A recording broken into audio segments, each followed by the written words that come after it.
on se retrouve avec Mathéo pour une nouvelle émission de Dasni Channel, dont le sujet est comment adopter un comportement responsable en matière de sexualité.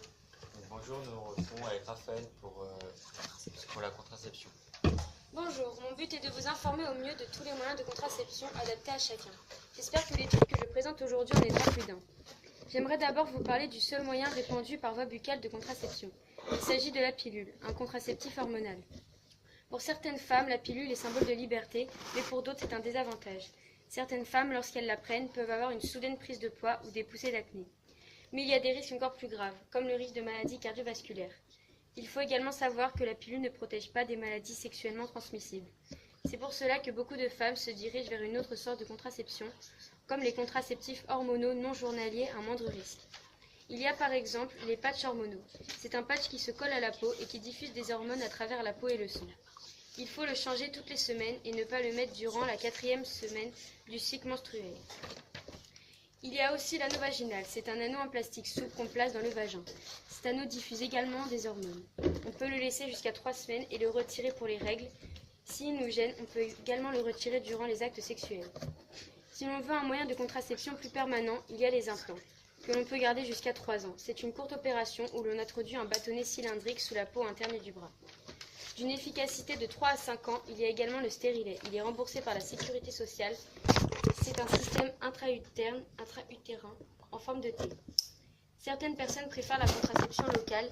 Les plus connus sont le préservatif masculin, qui est une gaine en latex qui se déroule autour du sexe de l'homme. Il peut craquer et est très abîmable. Le préservatif féminin, lui, est également une gaine, cette fois en polyuréthane. Il est constitué de 2 anneaux souples aux extrémités. Dans tous les cas, si vous souhaitez éviter une grossesse ou certaines maladies, protégez-vous. Ok, merci Raphaël. Donc maintenant, on va passer sur Nernita et Saroga sur le sujet du sida. Bonjour, aujourd'hui on va parler du sida. Pour ça, on a invité notre spécialiste, mademoiselle Nernita Outey-Koumar, sur notre plateau. Dans cette émission, on va parler aussi de prévention, comment se soigner, etc. D'abord, c'est quoi le sida?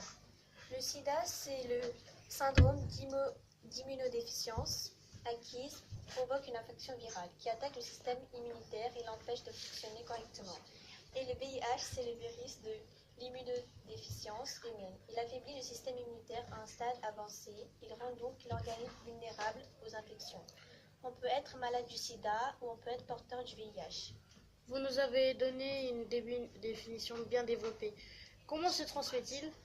Il se transmet par voie sexuelle ou sanguine, ou encore de la femme enceinte à son enfant, ou si on prend de la drogue. Ah, il faut faire vraiment attention. Comment on prévoit tout cela? Il ne faut pas que les personnes concernées ont une relation non protégée. Il ne faut pas prendre de la drogue. Il faut faire un dépistage pour savoir si notre partenaire a le sida ou le VIH. Quels sont les signes? À partir de 15 jours, après la contamination, fièvre, éruption cutanée, fatigue, diarrhée, puis ces signes disparaissent. Quelques mois ou quelques années après la contamination, après une longue phase sans signe apparent, ces symptômes réapparaissent. Après la personne en question aura un affaiblissement immunitaire.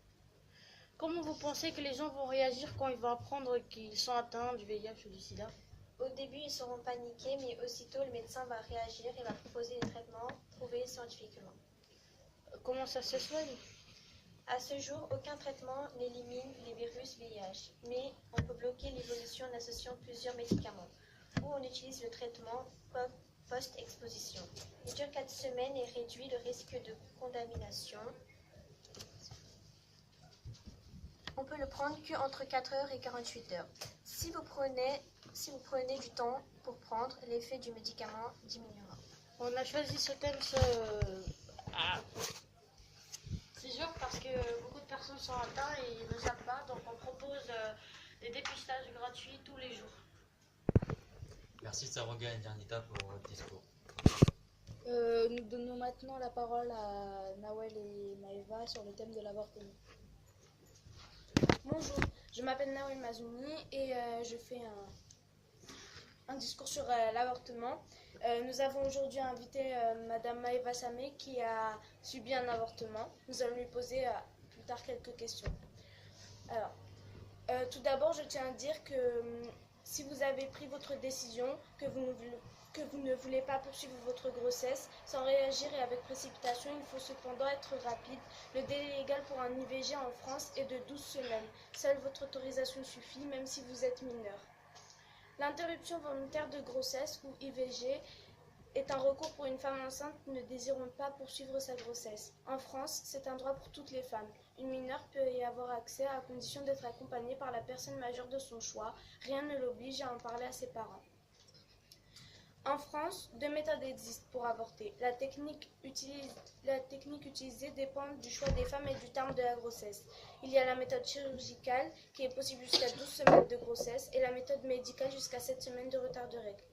Les avortements sont à 99% des cas parce que ce n'est pas le moment, parce que en ce moment les femmes ne peuvent pas se le permettre pour des raisons financières, car elles ne voulaient pas être mères célibataires, car le bébé bouleverserait leur formation, car leurs enfants étaient déjà grands, ou que leur mari ou un de leurs proches ne voulait qu'elles avortent.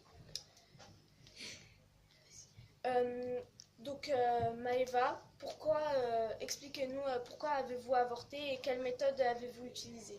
Bonjour, alors j'ai choisi la méthode médicale et j'ai avorté parce qu'à ce moment-là, je ne pouvais justement pas me permettre d'avoir un enfant. Pour des raisons financières? Oui. Alors, votre médecin vous a-t-il parlé de risques à encourir après votre avortement? Oui, comme la perforation utérine ou la déchirure du col de l'utérus, mais aussi il m'a dit que contrairement à certaines croyances, à long terme, l'IVG n'augmente ni le risque de fausse couche, ni de grossesse extra-utérine ou de stérilité.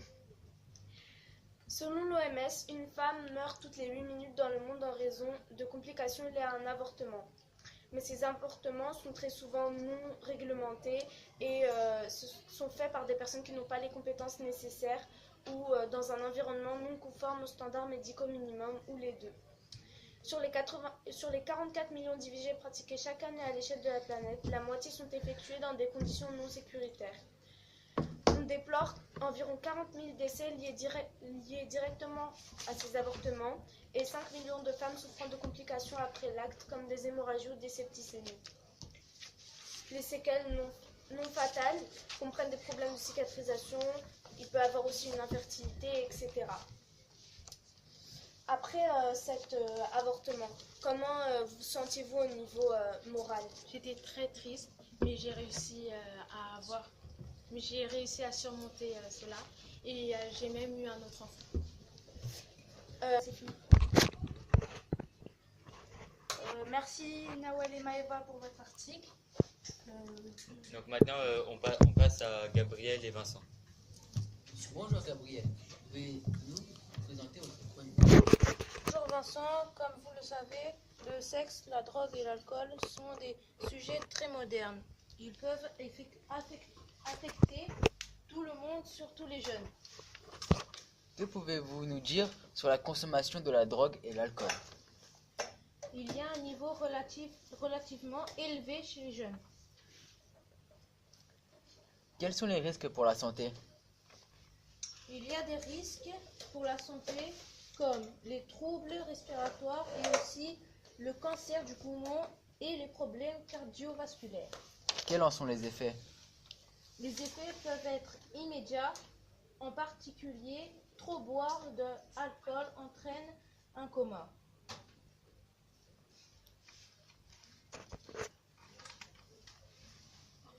Au revoir. Merci à Gabriel et Vincent. Nous allons passer aux derniers journalistes, Eloane et Maïr. Nous allons parler de l'homophobie à l'école. Bonjour Eloane. Bonjour. À votre avis, pourquoi l'homosexualité fait peur est perçue comme une insulte? Eh bien, ça fait peur car ce sujet revient sur le devant de la table depuis peu. Les gens ne savent pas comment l'aborder et ne savent pas comment en parler, surtout à leurs enfants. Et donc selon vous, l'homophobie à l'école vient des parents qui en parlent devant leurs enfants et leur donnent des barrières morales? totalement. Et c'est d'ailleurs un des plus gros problèmes de la lutte contre l'homophobie. Il faudrait que les parents arrêtent de forcer leurs enfants à devenir hétéros, et les laisser choisir ce qu'ils veulent devenir dans la vie. Merci pour votre intervention et à une prochaine fois peut-être. Au revoir. Au revoir. Au revoir, nous allons nous retrouver. Nous allons nous retrouver bientôt pour un nouvel épisode. Au revoir. Au revoir. Au revoir.